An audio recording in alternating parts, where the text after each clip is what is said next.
He laughed at her like it was a joke. Then she dropped him so fast, the whole gym went silent. You ever walk into a place and instantly feel like you're not supposed to be there? That was how Danica Miles looked standing at the edge of the mat that afternoon. Gym was packed, shoulder to shoulder.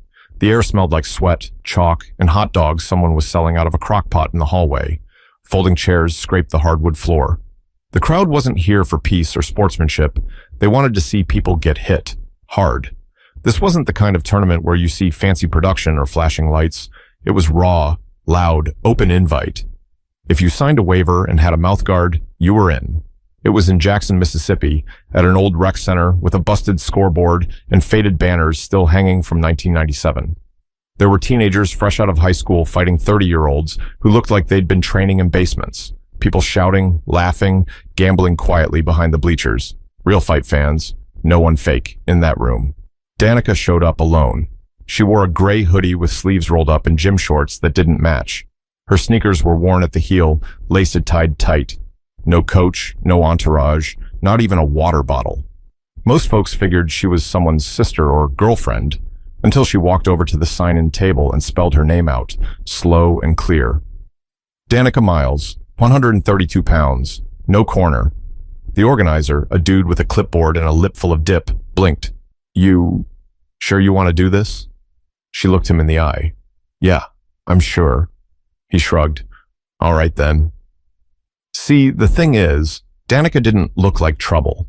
She was about 5'2", brown skin, short locks pulled back, kind of quiet face. The kind of woman you'd see bagging groceries or walking out of the DMV, earbuds in, minding her own. But sometimes the people who say the least have the most to say when it counts. She sat on a bench near the wall while two guys threw wild haymakers in the ring. People were screaming like it was a title fight. Blood hit the mat. Someone's cousin yelled, "He don't want it! He don't want it!" Danica barely glanced up. They called her name over the speaker. Danica Miles versus Logan Rice. 5-minute round, one match. She stood, pulled off her hoodie, and walked up like it was just another Tuesday. That's when heads started turning. Logan Rice was already standing inside the ring, tall, thick build, full-sleeve tattoos, gloves already on. He was chewing gum, bouncing side to side, giving a little show for his crew standing near the back row. Logan was local, loud, known for knocking people out in under a minute and talking trash before, during, and after. He spotted Danica stepping up. Then he laughed. I'm not talking about a nervous laugh. This was full-blown, loud-as-hell laughter. The kind that says, "Are you serious?" He looked over at the ref, then at the crowd. Y'all got me fighting her? She looked like she worked the front desk, man. You for real?" Some folks laughed with him. Others didn't know how to react. There were a few awkward chuckles. A couple of dudes at the front just blinked, unsure if it was funny or straight disrespect. Danica didn't say a word. She stepped between the ropes, touched gloves with Logan, then backed into her corner like she'd done it 100 times before. But if you were watching close, if you really paid attention, you'd see her left foot slide behind her right. Just a tiny movement, a habit, a reflex. The stance wasn't random. That was a fighter's posture, and Logan didn't notice. But he would. The ref gave the usual quick rundown. No elbows, no knees to the head, clean breaks, one 5-minute round. But no one really listened. They were watching Logan smirk and roll his neck like he already knew how this would go. Danica stood still, quiet. Her hands relaxed at her sides. No bouncing, no flexing, just breathing. Someone in the crowd shouted, "Hey Logan, don't hurt her too bad." He grinned, raised his gloves, and winked. Danica didn't blink. The ref looked at both of them. "Ready?" Danica gave a small nod. Logan clapped his gloves together. "Let's go, baby girl." Bell rang, and just like that, the room changed. Logan came in fast, throwing a lazy jab, testing her, not even trying to land. He wasn't trying to win yet. He was trying to clown her, show off. He dropped his hands and danced to the side. Danica pivoted. She didn't chase. She didn't bite. He flicked another jab. "Come on, little lady. Hit me with something." She circled him, light on her feet. Hands up now, chin tucked. No wasted energy. Her eyes were locked on his hips, not his face. She wasn't watching his mouth. She was watching the part of his body that would tell her what he was about to do next. And right then, Logan got annoyed. He darted in with a quick hook meant to scare her, but she slipped it, barely moved, just a small lean and a twist of her shoulder. It didn't even look like a dodge, more like an exhale. The crowd started to notice. Someone said, "Yo, she moved like she'd been doing this." Logan kept swinging, not full power yet, just pressure, just noise, but he couldn't touch her. Every shot came up short. Every combo ended in air, and Danica still hadn't thrown a single punch. Logan backed off, breathing heavier than he should have been 2 minutes in. "You scared?" he called out. Danica didn't answer. He stepped forward again, this time more aggressive. He launched a wild right hand. That was the mistake. Danica ducked under, stepped in close, and tapped his ribs with a sharp left. Just one pop. The sound echoed, not loud, but clean. Logan froze for a split second. He didn't like that. "She hit me?" he said, laughing it off, but blinking fast. Danica moved away before he could counter, still calm, still quiet. The crowd murmured. Nobody was laughing now. His corner shouted, "Pick it up! Stop playing with her!" Logan snarled, "I bet." This time, he came in with real intent. Fast footwork right into a hard cross. He was strong, no doubt about that, and big, but he was sloppy, angry now. Danica spun, ducked, and slid to the side. Smooth. Then she threw her first real strike, spinning back kick. It came out of nowhere. 1 second she was gliding past him, the next, thud. Her heel caught him clean in the liver. He grunted and stumbled, eyes wide. Before he could recover, she swept his front leg with a low kick. Perfect angle. Perfect timing. Boom. He hit the mat. The whole gym went silent. No music, no shouting, just people trying to figure out what they just saw. Logan stayed down, one glove on his side, mouth open, eyes blinking. Danica stood a few feet away, hands still up, breathing even. She didn't taunt, didn't cheer, didn't flinch. Someone in the crowd whispered, "Yo." She dropped him. Another voice, louder, "Who is she?" But that was just the beginning. People kept staring like they were waiting for someone to yell, "Cut! That's a wrap!" Like it had to be staged. Like there was no way that just happened for real. But Logan Rice was still on the mat. And Danica Miles? She was already walking back to her corner, not a smile on her face, not a trace of ego in her step. To most, this was an upset, an embarrassment, a freak moment. But to Danica, it was just muscle memory, years of it. See, Danica didn't come from money. She grew up in Toledo, Ohio, in a 2-bedroom apartment that always felt cold, even in the summer. Her mom worked double shifts at the VA hospital, and her dad? Gone before she could spell his name. Danica was the kid who kept her head down, didn't talk back, always watching, always quiet. But inside, she was stacking up a storm. 1,000 little hurts that had nowhere to go. She joined the Army at 18. Not because she wanted to serve. She needed an escape, a roof, 3 meals a day. They put her in combatives. Some folks picked it as a joke. She picked it like her life depended on it. First time she stepped on the mat in basic, a guy twice her size tried to toss her around like a rag doll. She didn't panic. She stayed low, waited for his hips to shift, then dragged him down like she was putting out a fire. The instructor stood over her, eyes wide. "Where'd you learn that?" She shrugged. "You said don't let him get behind me." They started calling her Shadow. Not just because of her size, it was how she moved, how she slipped through pressure without making a sound. You wouldn't notice her until you were already in trouble. By the time she left the Army 6 years later, she had 2 deployments behind her and a scar on her right shin from a roadside blast that almost tore her leg open. Doctors said she might walk again. She said she'd fight again. And she did. She rehabbed in silence. No pity parties, no social media posts. She just worked. Hours of tape, hours of drills. One gym, then another. Some wouldn't take her seriously. "You sure you're in the right place? You trying to lose weight or learn to fight?" She never answered. She just showed up again the next day. Eventually, people stopped asking.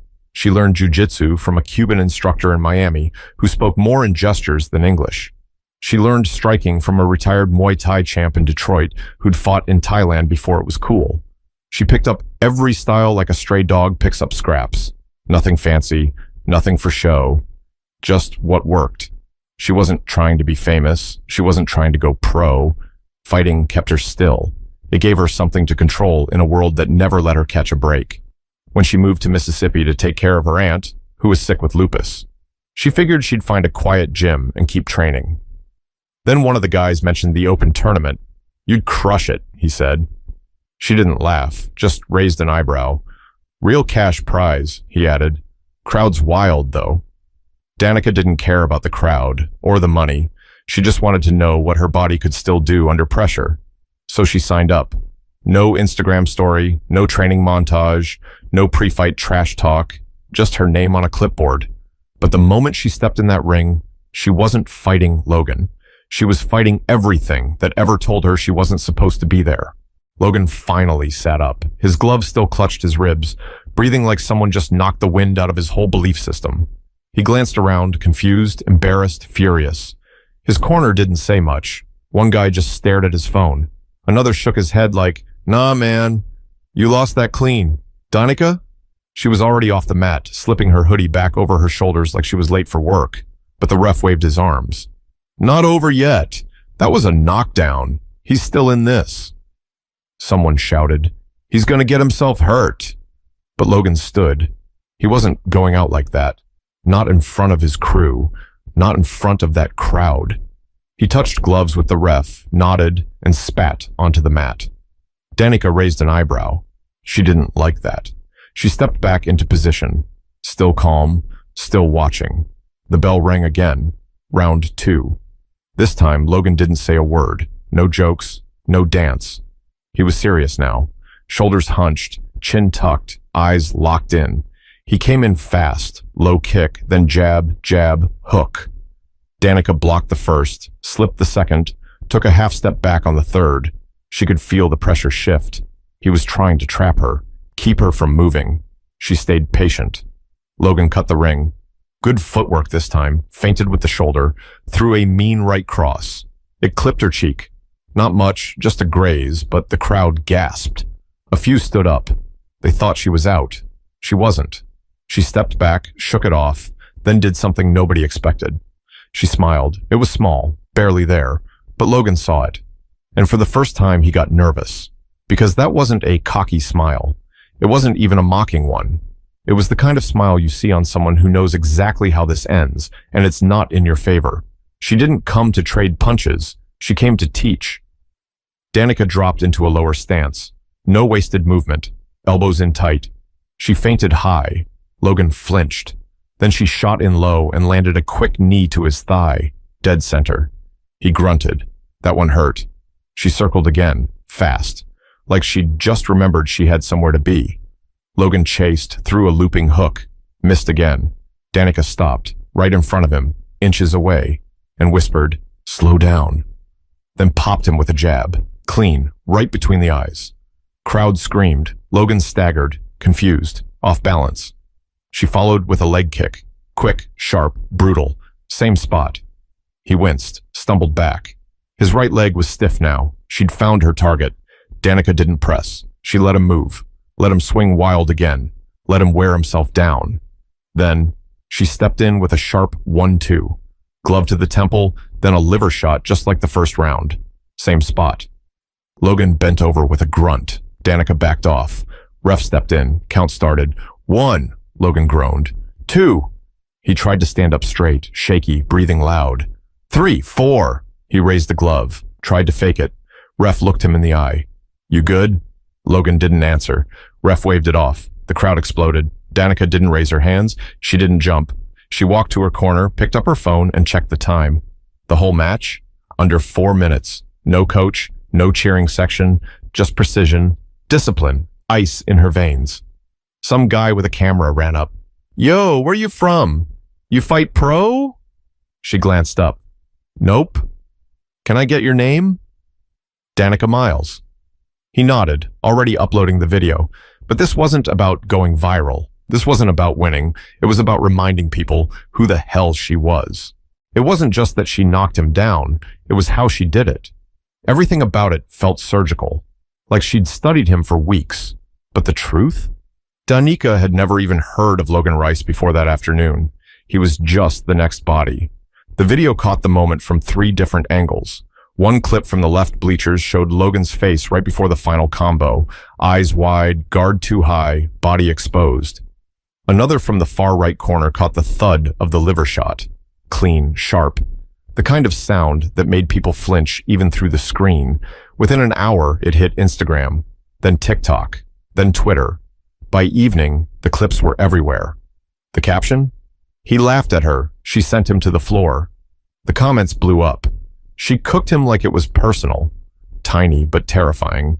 She made him humble in under 5 minutes. But Danica didn't post a thing.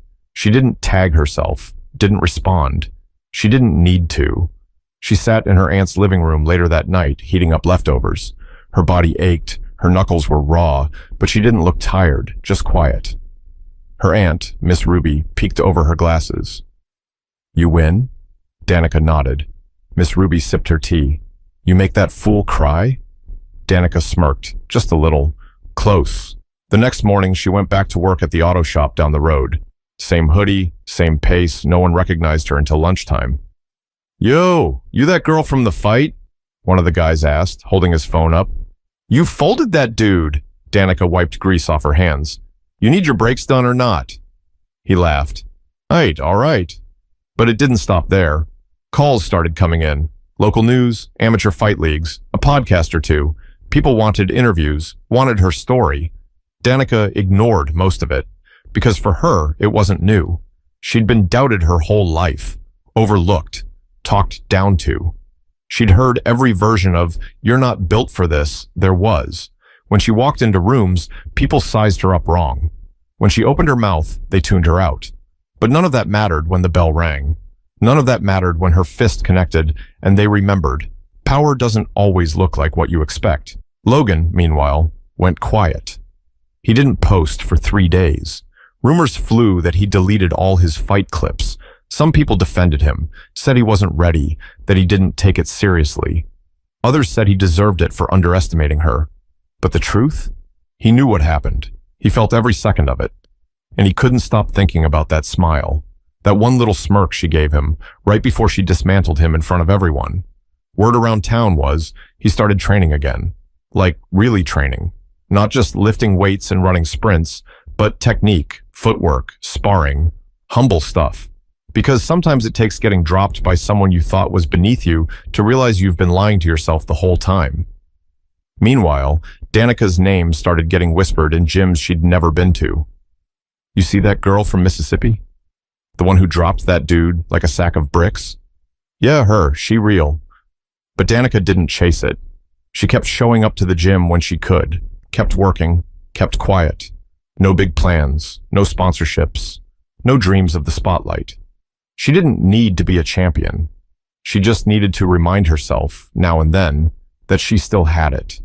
That she could still walk into a room, be doubted by everyone in it, and leave them all speechless. But it wasn't just the fight they remembered. It was the silence that followed. The tournament moved on, match after match. More fighters stepped onto the mat, more punches flew, more yells filled the rec center. But it didn't feel the same. Everyone kept glancing toward the corner where Danica had been sitting. Empty now, she was gone. No victory lap, no post-fight celebration. Just a quiet exit through the side door, slipping out before her name became the center of every conversation. Still, her name was everywhere. By the next morning, the video had hit over 2 million views. Fight accounts reposted it with slow-mo breakdowns. Commentators who never once set foot in a gym were suddenly calling her technique flawless. Some even questioned if Logan threw the fight. That's how clean it looked. But people who knew, the ones who'd been hit before, who'd trained, who'd bled, those people saw it for what it was: experience, patience, and discipline dressed in quiet. At a gym in Wichita, Kansas, 2 brothers paused their sparring to watch the clip again. "Yo, she read him like a book," the older one said. The younger nodded. "That boy didn't stand a chance." Back in Mississippi, Danica kept her routine. Wake up, check on her aunt, walk to the shop, fix what was broken, go home. But the world didn't let her stay invisible anymore. A reporter from a local station stopped by the garage. He was young, nervous, holding a small camera. "You're Danica Miles, right? From the fight?" She looked up from under the hood of a 2006 Toyota Camry. "Yeah. Mind if I ask a few questions?" She wiped her hands on a rag. "You recording already?" Yeah. Is that okay?" She sighed. "Make it quick." He asked about the fight, her training, her past. She kept the answers short. Then he asked the one thing everyone wanted to know. "Why didn't you say anything back? When he laughed at you, when he mocked you, why didn't you respond?" Danica paused, looked him straight in the eye. "Because if I had, that's all anybody would have remembered." That clip alone hit harder than any punch. It spread just like the knockout did. Back in his own world, Logan finally broke his silence. Not with a post, not with a speech, just a quiet video from a small gym in Mobile, Alabama. No background music, just him, in front of a heavy bag. He spoke direct. "No excuses. She was better. I thought I could walk through her, and I was wrong. I deserved that. She earned it." The comments blew up again. Some praised him, some mocked him, but Danica never responded. She didn't need to. That silence became her signature. And more women started showing up to the gym. Girls who never threw a punch before. Mothers in their 40s. Teens in hoodies just like hers. All of them walking in with something to prove. Or maybe just something to release. The gym owners noticed. One called Danica. "You did that," he told her. She didn't take the compliment. Just said, "Let him train." Her Aunt Ruby smiled when she saw the news clip of the new sign on the gym door. "Miles ahead. Women's self-defense nights. Fridays at 6. Danica didn't teach, didn't pose for pictures, but she sat in on a few classes, watched from the side, corrected a stance here, adjusted a guard there, and never once raised her voice. The folks who trained beside her started to understand. Her power didn't come from aggression. It came from control. Knowing when to move, when to strike, and most importantly, when to be still. Because real strength isn't loud. It doesn't show off. It doesn't need applause. But when it shows up, it changes everything around it. A few weeks passed. The video was still being shared, still pulling in views, still starting conversations online. But for Danica Miles, life went on. She didn't chase the spotlight. She didn't sign deals or buy new gear. She was still showing up at the shop on time, still checking in on Miss Ruby, still walking around like nothing had changed. But something had, because the world had finally noticed someone like her, someone they'd all overlooked until she forced them to look closer. Logan Rice eventually asked for a rematch, quietly, through the gym owner who'd first invited Danica to the tournament. She said no, not out of fear, not out of pride, but because she didn't need to prove anything twice. Logan took it with a nod. No pushback, just respect. Then, one Saturday afternoon, Danica was grabbing groceries at the local Dollar General when a little girl, maybe 10 years old, stepped in front of her near the freezer section. "You're the fighter, right?" Danica looked down. The girl had wide eyes and braids with red beads. She was holding a frozen pizza in both hands. Danica nodded once. "Yeah." The girl grinned. "You beat that big guy. Mama showed me on her phone." Danica chuckled just a little. "Yeah, I remember." "You think I could do that one day?" Danica crouched to her level, looked her right in the face. "You already could. You just gotta learn how to stand still when people try to shake you." The girl didn't totally get it, but she smiled anyway. Behind her, a woman in scrubs gave Danica a grateful glance. That moment stuck.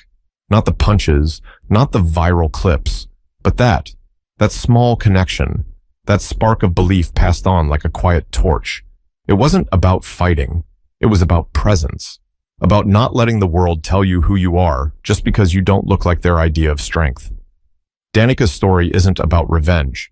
It's not about showing off. It's not about shutting someone up with violence. It's about the people who carry power in silence. The ones who let their actions speak so loud, no words are ever needed. It's about women who've been underestimated their whole lives, until they're standing over someone who finally learned their lesson. And it's about the rest of us, how we judge too quick, laugh too soon, write people off without ever knowing what they've been through. We all know a Danica Miles. Maybe you are a Danica Miles. So next time someone sizes you up too fast, brushes you off, underestimates what you're capable of. Don't flinch. Don't fight with your mouth. Fight with your focus. Keep training. Keep showing up. And when the moment comes, when the world is watching and the noise is loud, you won't need to raise your voice. Your work will speak for itself. Let this be a reminder. Strength isn't always loud, and real power doesn't need permission to exist.